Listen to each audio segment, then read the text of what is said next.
Bienvenidos a este nuevo programa del Instituto de la Familia, en el cual vamos a hablar de algo que a todos nos sucede, que a todos nos inquieta, que es el cómo afrontar dificultades. Las estamos teniendo, todos tenemos dificultades personales, de relación con otros. A esas se añaden otras comunes, por ejemplo, pues como ha ocurrido o como ocurre con la pandemia. ¿Cómo afrontamos las circunstancias difíciles en nuestra vida? Porque nuestra felicidad o tristeza o malestar no depende tanto de lo que nos ocurre, sino de cómo afrontamos lo que nos ocurre. Y después, todos descubrimos, cuando hemos pasado por diversos avatares difíciles en la vida, que al final hemos aprendido mucho, que al final, gracias a esas dificultades, hemos conseguido crecer personalmente y grandes aprendizajes. Lo malo es cuando tenemos actitudes inadecuadas. Antes de la entrevista, que les invito a ver y que va a resultar, yo creo que apasionante por la persona a quien la vamos a hacer, quisiera decirles las formas en que no son, las formas inadecuadas, que no son buenas para afrontar las dificultades. Miren ustedes. Ven ustedes este globo. Este globo, ven cómo está, ¿verdad? Desinflado. Ante los problemas mucha gente hace esto. Se desinfla, se viene abajo, cae en la melancolía, la tristeza, la rumia. Yo no puedo, yo no sé, no soy capaz de afrontarlo. La queja continua. No solucionan nada y lo pasan muy mal. Por tanto, este primer sistema no funciona.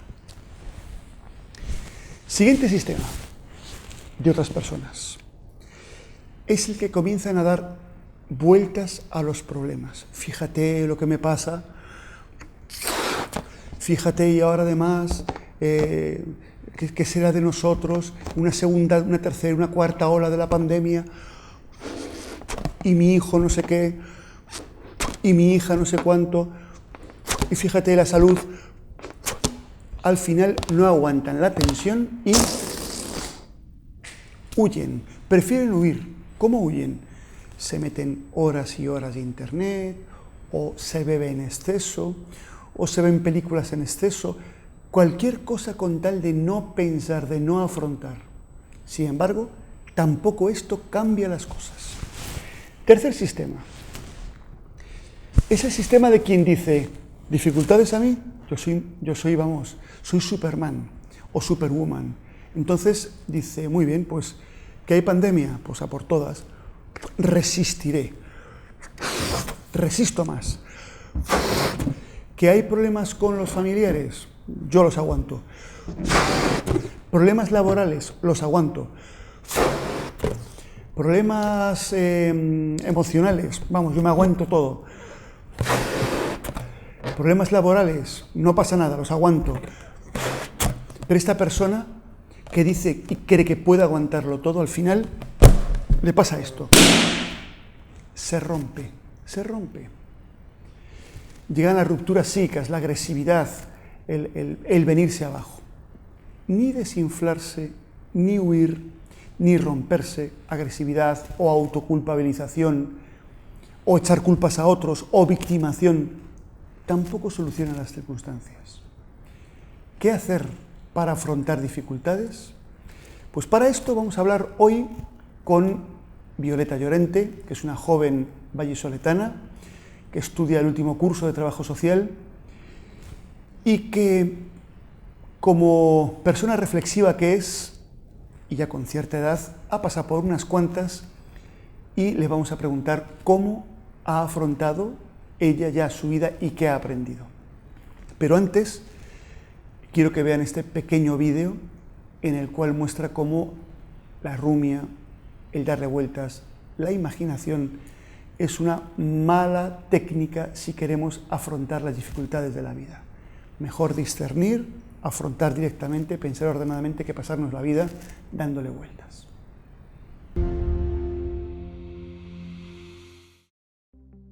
Vamos a hablar sobre las rumiaciones o los pensamientos intrusivos y cómo podemos una estrategia que puede ayudarnos a detenerlos o a minimizarlos.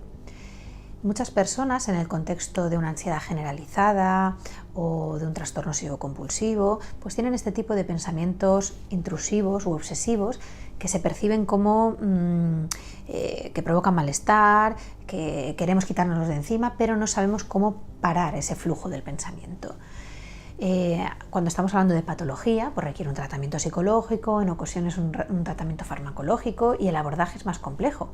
Pero estas rumiaciones o pensamientos intrusivos todos los tenemos en algún momento determinado, ¿no? Hay un problema que nos acucia, algo que nos preocupa y aparece en forma de rumiación, de obsesión y de algo que nos molesta y nos perturba y nos impide a lo mejor el desarrollo de la concentración en nuestro trabajo o el disfrutar de una actividad placentera o simplemente el dormir. Cuando aparecen estas rumiaciones, generalmente es porque, o uno de los motivos puede ser porque estamos bloqueando una emoción. ¿Qué sucede? Cuando nosotros experimentamos una emoción negativa o de las que consideramos negativas, porque no hay ninguna emoción negativa, como dolor, como soledad, como abandono, miedo, cuando experimentamos eso, generalmente o muchas veces huimos de experimentar y de sentir la emoción, porque la percibimos como algo que nos va a inundar, que nos va a desbordar, que no vamos a poder soportar. Y hacemos, pues inconscientemente evitamos sentir esa emoción. ¿Qué pasa? Nuestro cerebro, cuando percibe algo negativo, eso es un aviso de que algo no está yendo bien, de que hay un problema que solucionar. Si siento dolor es porque algo me está afectando, si siento tristeza es porque algo me está perturbando. Con lo cual nuestro cerebro está diseñado para empezar a buscar soluciones a ese problema y busca soluciones de una manera racional y empezamos a pensar rumiativamente, pues puedo hacer esto, qué pasaría si no sé qué, pero en realidad no porque tal, haciendo todo el tiempo balances decisionales, sí pero no, Entonces entramos en la rumiación. Una estrategia que nos puede servir cuando somos muy rumiativos es buscar un espacio de tiempo al día para simplemente conectar con la emoción. Cuando hay ese miedo a que nos desborde, es mejor limitarla en el tiempo. Podemos incluso ponernos una alarma, un temporizador y decir, bueno, durante 15 minutos me voy a tumbar en un sitio tranquilo y voy a conectar con lo que estoy sintiendo, sea miedo, sea tristeza, sea vergüenza, lo que sea. Y me voy a permitir experimentarlo.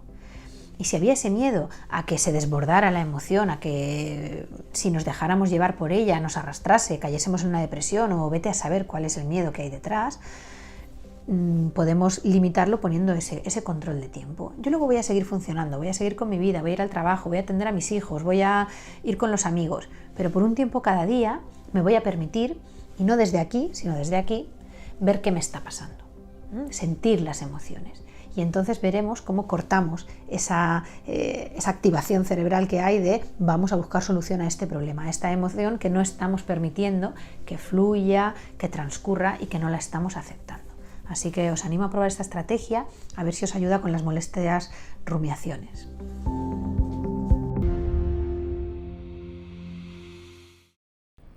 Bien, pues después de estas reflexiones iniciales, tengo la alegría de presentarles a Violeta, de quien ya les he hablado antes, con quien vamos a tener esta conversación. Violeta, bienvenida. Gracias. Bueno, pues qué alegría que estés aquí recién llegada desde Valladolid. Sí, prácticamente. Muy bien, muy bien. Bueno, pues vamos a hablar de algo, pero siempre en positivo, que es de dificultades por las que hayas pasado tú en la vida y cómo afrontarlas, qué te ha quedado de positivo, ¿no? Sí. ¿Cuál dirías que son para ti, o en tu caso particular, las principales dificultades por las que has pasado? Pues en mi caso las mayores dificultades han sido, yo creo que afectivas o emocionales y pues especialmente han sido conmigo misma y con mi entorno cercano, la verdad. O sea, por ahora no he tenido muchos problemas en el mundo laboral, aunque igual alguno que otro, y debido a que soy estudiante y tampoco he tenido grandes problemas como estudiante, pero sí que es verdad que creo que con mi edad se vive todo mucho más intenso y hace unos años lo vivía todavía más intensamente y me parece súper importante que se traten este tipo de temas y que se comparta la experiencia entre unos jóvenes y otros para ayudarse a superarlo y a ver los problemas con la magnitud real y con las salidas reales y posibles que tiene. Claro, en realidad los problemas en la vida al final, sean exteriores o interiores, siempre repercuten en lo emocional, es nuestra caja de resonancia. Yo me puedo quedar en paro y que eso no constituye un problema, sino una oportunidad, lo enfoco bien, entonces, porque lo he enfocado bien afectivamente. O mi jefe me puede toser, me lo tomo mal y es una tragedia emocional. Bien, vamos a entrar en alguno de los temas para que nos cuentes concretamente qué pasó y cómo lo afrontaste, cómo saliste adelante bien y qué te quedó de bueno, ¿no? Pues, por ejemplo, me acuerdo ahora de un par de años de mi vida que todavía no es muy larga, ¿no? Pero con 14-15 años yo tuve un trastorno de alimentación y pues claro, que lo más duro de todo eso es que va asociado a la depresión, a la ansiedad y que pues al final, como muchas de las enfermedades mentales, yo creo que es un poco el pico del iceberg, o sea, no es el problema real, sino claro, te habla de que hay un problema debajo, que pues en mi caso yo creo que era mucho el perfeccionismo, la autoexigencia, que sigue siendo un problema con el que lidio, ¿no? O unas características, vamos. Y cosas que me ayudaron a salir de ahí. ¿Cosas o personas? Sí. ¿Y actitudes? Efectivamente. Pues especialmente personas. Creo que la red de apoyo que tuve en ese momento fue algo súper importante para mí. Y luego la fe. Yo creo que, o sea, fue un campamento justo además ese verano que marcó un antes y un después, aunque después de ese campamento estuve ingresada, pero yo salí de ahí sabiendo que algo había cambiado, ¿no? O sea que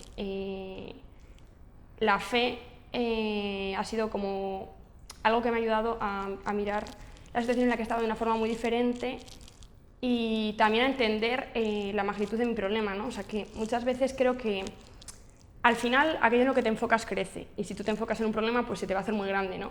Y creo que especialmente en temas como, pues como el trastorno de alimentación que yo viví, era indispensable salir de ahí y verlo desde fuera y ver que es una circunstancia que me ocurre a mí, que soy solo pues una humanita más y que alrededor de mí ocurren cosas, ¿no? Y que ocurren cosas en las que hay problemas y circunstancias así de complicadas todos los días y que si me fijaba en otras cosas pues iba a cambiar mi realidad, ¿no?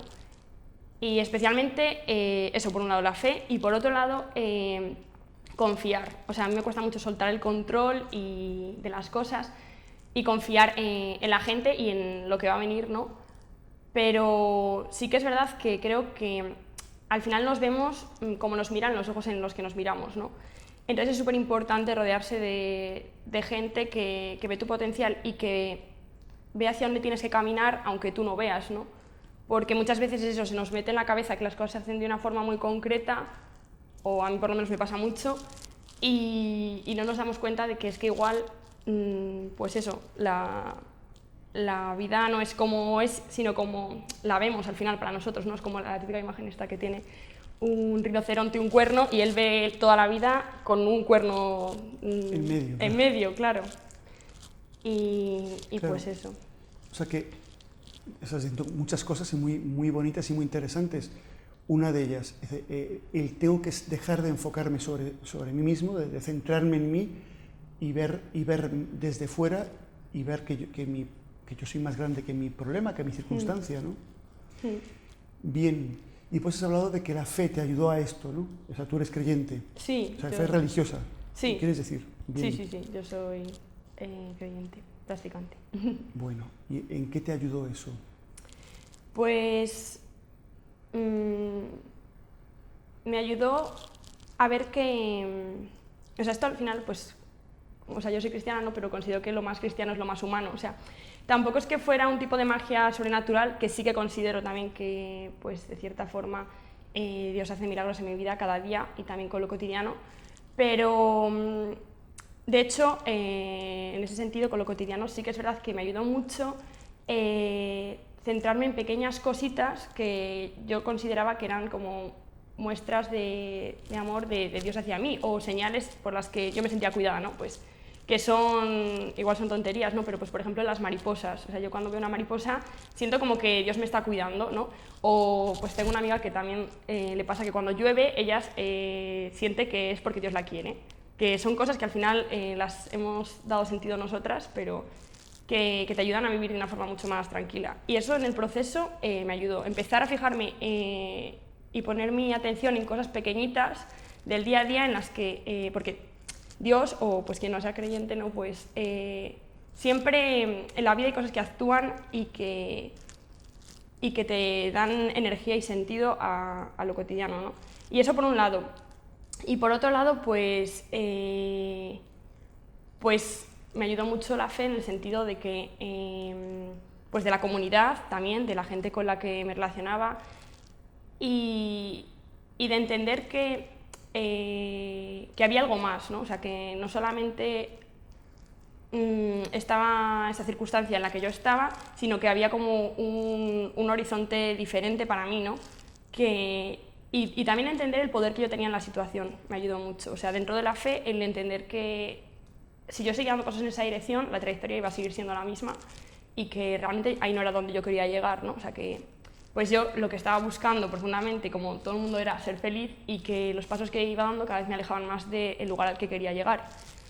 Y entonces entender que yo, o sea, que muchas veces, esto hilándolo, ¿no? O sea, me ha pasado que, y nos pasa, pues, por ejemplo, en tema de relaciones, en tema de situaciones personales, que buscamos como un tope, un límite, en plan, pues esto me duele, pero hasta que no me duela más todavía, hasta que no llega a un límite, no voy a parar, porque tiene que haber como un límite. Y yo lo que entendí con esta circunstancia de mi vida es que no hay un límite, o sea, que pues igual que una mujer que está siendo maltratada, siempre pues igual le pegan y tiendes a decir, bueno, pero siempre hay algo más, ¿no? O sea, que al final lo que hay es la muerte, porque es la dirección a la que va, ¿no? Pues con el trastorno de alimentación era lo mismo, ¿no? O sea, yo estaba yendo hacia la muerte y no había un tope, era en el momento en el que yo decidiese decir, o sea, en el que decidiese elegir hasta aquí. Claro. Y para mí pues tuvo mucho que ver con la experiencia que yo tuve en ese campamento de fe, ¿no? Y que fue decir hasta aquí. Pero en última instancia, has dicho también algo muy importante, tú tomas una decisión, o sea, ya no quiero ser más víctima de la situación, a partir de ahora yo llevo las riendas. Efectivamente. Apoyado en Dios, apoyado en los demás, pero tú tomas una decisión, o sea, libre además, hasta aquí hemos llegado, ¿no? Bien, ¿qué te quedó, qué has aprendido de ese periodo de sufrimiento?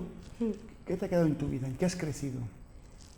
Pues para mí ha sido un regalo, o sea, yo creo que el dolor siempre se transforma en bendiciones, claro, desde luego si tú quieres, ¿no? Pero para mí vivir esa experiencia ha sido un regalo, y yo siempre que lo cuento lo reflejo así, porque me ha ayudado a conectar con mucha gente y a entender a mucha gente que está viviendo situaciones parecidas, a conectar con ellas, incluso pues a ayudarles o igual a darles otra perspectiva de esa situación. Y al final pues también me he dado cuenta, no solo a raíz de eso, sino de otras cosas, que hay una felicidad muy profunda que solo se encuentra en el servicio y en el poder darse y donarse a otros. Y como que muchas veces solo quien ha vivido eso puede, o sea, solo se puede dar lo que se tiene, ¿no? Entonces para mí, pues en ese sentido ha sido un regalo. O sea, lo que me queda es el aprendizaje de la confianza también en los demás, ¿no? O sea, no solo en yo puedo por mí misma, sino pues confío y me fío de la mirada de otros, y el entender eso, que en ese proceso de dolor, aunque yo en el momento no lo viera, pues ha sido luego una bendición para mí y para muchos más. Qué bien. Bien, vamos a ver, después de esta experiencia que tú has aprendido tanto, te habrá servido, supongo, para afrontar circunstancias que a mucha gente la ha dejado muy encogida, muy triste, muy angustiada, como ha sido el confinamiento, las limitaciones de movilidad, la incertidumbre por el coronavirus. ¿Cómo lo has vivido tú? ¿Lo has vivido en positivo o te has quedado encerrado en tu casa? Bueno, no porque has venido aquí, con lo cual viajas. Pues sí, pues para mí el confinamiento también ha sido otro regalo, la verdad. Eres muy positiva, ¿eh? La verdad es que sí, normalmente, no todos los días, pero pues intento ver así la vida, más o menos. El confinamiento, sí, al principio fue bastante duro porque yo estaba pasando por un periodo personal de mucho dolor y estaba muy triste. Pero bueno, me dio la oportunidad de irme a vivir a mi casa con mi familia, porque normalmente pues no vivo con mis padres y mis hermanos. Y esto pues me ha hecho conectar muchísimo con mis padres, con mi hermano pequeño, que hacía mucho tiempo que no pasaba tiempo, y pues eso ha sido, pues la verdad que muy, muy guay. Y luego, por otro lado, me ha encantado porque yo soy súper movida y siempre necesito sentir que estoy, de cierta forma, siendo productiva, haciendo cosas. Entonces era como que tenía la excusa perfecta para no hacer nada. Entonces me da muchísima libertad y mucha paz ese espacio. Y lo que he aprendido del confinamiento, que pues de cierta forma lo sabía, ¿no? Pero lo que he puesto en práctica ha sido el tema de los hábitos. O sea, me parece algo imprescindible. Por ejemplo, sí. Empecé a hacer ejercicio todos los días, bastante, a dormir bien, a comer bien, a cocinar. Aprendí a cocinar y todo, como mucha gente, pero no estaba yo muy puesta. Y esos 3 hábitos les destaco un montón, porque, y luego me he dado cuenta a posteriori que muchísimas veces me encuentro mal, o sea, tengo malestar emocional, o sea, de todo tipo, y tiene que ver exclusivamente con esas 3 cosas, que son como las más básicas, pero las que menos respetamos muchas veces, o yo al menos. Y sí, o sea, que simplemente el hacer ejercicio, descansar bien y comer bien, simplemente, porque es bastante difícil llevarlo a cabo, ordena muchísimo la parte emocional, y a mí me ayudó muchísimo. Y luego hay otros 2 hábitos que también he implementado, que uno es el de la oración, y para la gente que no es creyente, pues simplemente el espacio con uno mismo y en mi caso con Dios, ¿no? Sacar un ratito todos los días para estar, en mi caso, agradeciendo y siendo consciente de lo que tenía, porque pues cuando yo oro presento a personas o presento circunstancias de mi vida y me da la opción de ver lo valioso que es, ¿no? O sea, de agradecerlo. El sacar todos los días un rato para agradecer y ser consciente de lo que tengo me parece que es un hábito buenísimo. Y el otro, la formación. O sea, al final es muy importante, igual que, o sea, dicen que somos como la media de las 5 personas de las que más nos rodeamos o así, y sí que es verdad que yo mirando mi vida sí que me ha influido mucho la gente con la que me he rodeado, ¿no? Pues yo creo que también pasa lo mismo con lo que escuchamos y con lo que llega a nosotros, ¿no? O sea, como que filtrar ahí y elegir, pues yo qué sé, podcast, programas, formación personal, del área que sea, pero escuchar un poco todos los días, a mí eso creo que ha sido otra cosa que me ha ayudado muchísimo durante el confinamiento. Audiolibros, leer, o sea, todo lo que he ido eligiendo meter a mi mente como que me ha ayudado a cambiar mucho la visión de las cosas y a sentirme mejor, porque además sientes que estás haciendo algo, entonces, pues no sé, esos 5 hábitos destacaría yo. Bueno, pues Violeta, ya hemos llegado al final de nuestra corto diálogo, pero si me permites el resumen, y que te agradezco mucho tus palabras, por lo que has dicho. Primero, toda dificultad es ocasión para un aprendizaje y para el crecimiento. O sea, gracias a tu trastorno de alimentación, gracias al confinamiento, has hecho actitudes nuevas, hábitos nuevos. Segundo, dado que somos una unidad absoluta, cuerpo, psique, espíritu, el cuidado del cuerpo, ejercicio, horarios de dormir y alimentación repercute en lo emocional. Esto es una verdad espectacular y eso me ayuda a estar bien. Y tercero, es la ocasión también para desarrollar hábitos, y también el cómo pienses influye en cómo vives, ¿no? Y en cómo te sientes. Bueno, pues muchísimas gracias por pues tu nada, presencia, a ti. y espero que sigas así de bien, de positiva, que es una maravilla encontrar personas como tú que vives la vida tan sonrientemente. Gracias. Pues gracias a ti. Pues nada, quedémonos con la sonrisa de Violeta y les deseo que haya sido un momento de sonrisa, de descubrimiento para todos ustedes. Si algo ha tocado su corazón, significa que eso tienen que pensarlo, eso tienen que revisarlo, y deseándoles que sean muy felices, les espero en nuestro próximo programa. Muchas gracias.